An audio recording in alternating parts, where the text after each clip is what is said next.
Tutti oggi conoscono il Texas Hold'em, un gioco ormai praticato in tutto il mondo, da Macao a Las Vegas, da Cipro a Hong Kong.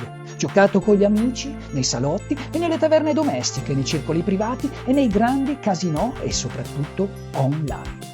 Ma vi siete mai chiesti come un gioco praticato sui battelli a vapore del Mississippi sia diventato un business miliardario trasmesso in diretta TV?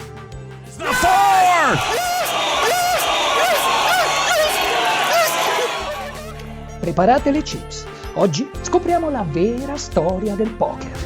Benvenuti sul mio canale, naviganti del tubo magico. Il poker non è solo un gioco di carte, è un viaggio che parte da molto lontano.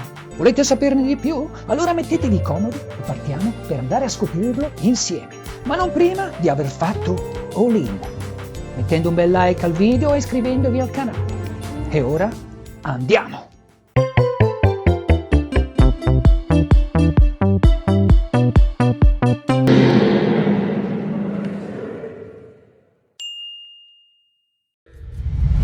Le radici del poker sono un bel rompicapo. Alcuni dicono che derivi dallo Yizi-Zi, un gioco cinese risalente alla dinastia Song intorno al I secolo d.C.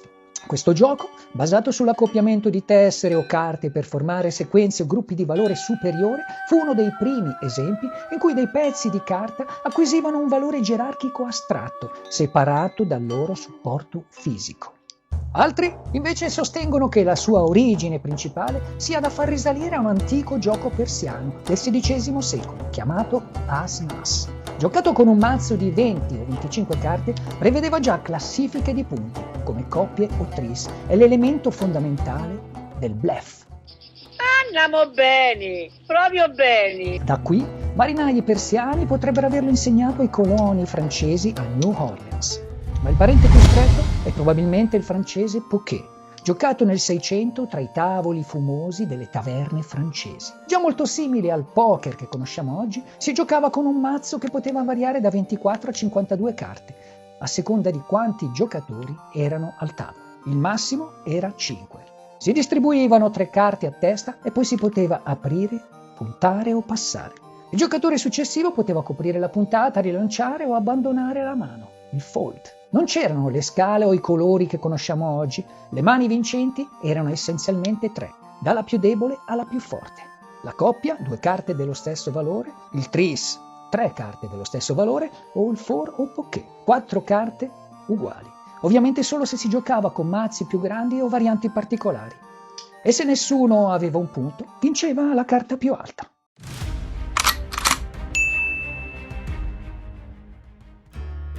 Dalla Francia, nel 1800, il poké arrivò in America tramite i coloni che fondarono New Orleans. Dai battelli del Mississippi il gioco si diffuse pian piano verso l'ovest. Siamo nel tempo dei pionieri, del saloon dove il pessimo whisky scorreva a fiumi e le pistole erano calde. Qui il poké si trasforma, cambia nome, cambia ritmo e diventa poker. In questo periodo il mazzo diventa di 52 carte e nasce il colore. Nel Far West il poker non era solo un passatempo, era una valuta sociale. Si gioca per soldi, per rispetto, per sopravvivere.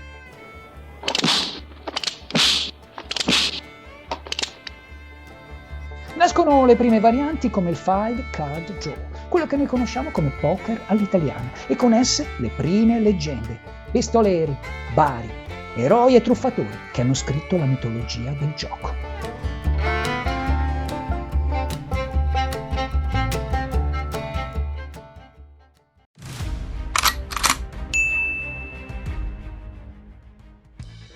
Poi arriva il Novecento e il poker entra nei casinò. Le regole si codificano, le varianti si moltiplicano e negli anni 70 succede qualcosa che cambia tutto. Mentre il Five Card Draw dominava il XX secolo, in una cittadina del Texas chiamata Robstown nasceva una variante destinata a cambiare tutto, il Texas Hold'em.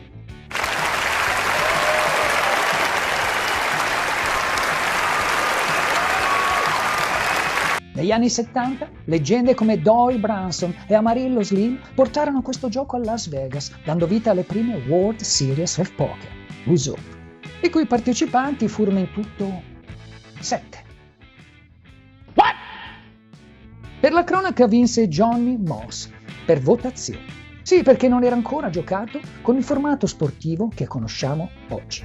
Ma il vero boom arriverà negli anni 2000, esattamente nel 2003, quando un contabile di nome Chris Moneymaker, sì, un nome col destino scritto dentro, vince il Main Event delle Wizard, $2,5 milioni, dopo essersi qualificato con un torneo online da soli $86. And 8 of diamonds. No help yet. It's a five.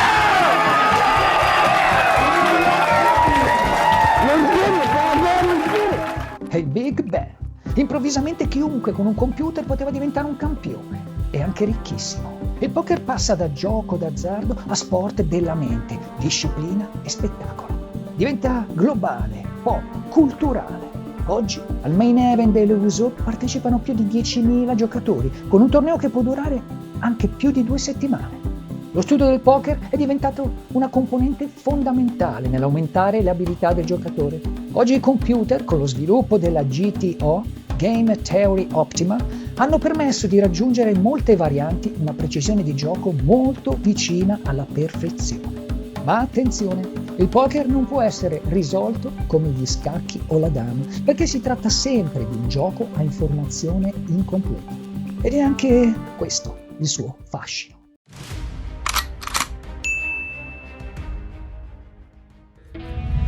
Il poker è un linguaggio universale, strategia, psicologia, matematica, gestione del rischio e, sì, anche un po' di bella fortuna. Rule, I never go all in the middle of a massage. Keep the massage going. There's an 8. Hilton drawing dead. Ted Forrest will stick around. The river card, and he piles it on with quad 8s. That is very lucky. In questo gioco non vince sempre chi ha le carte migliori, ma chi sa raccontare la storia più convincente. Come il suo conto? Asso, ma non si ricorda che ha ritirato tutto questa mattina? Lei non ha una lira. 3 miliardi e 8. Onestamente pensavo di più. Ma quali miliardi? Asso, lei non ha una lira. Lei non ha una lira. Rilancio di 3 miliardi e 8, non ho altro. Voi siete pronti a sedervi al tavolo, a vedere il prossimo flop? Raccontatemi la vostra esperienza con questo gioco meraviglioso e dannato nei commenti qui sotto. E se il video ti è piaciuto lasciami un like, iscriviti al canale e attiva la campanellina per non perderti i prossimi gustosi video. Gunzik vi saluta. Stay tuned, stay curious.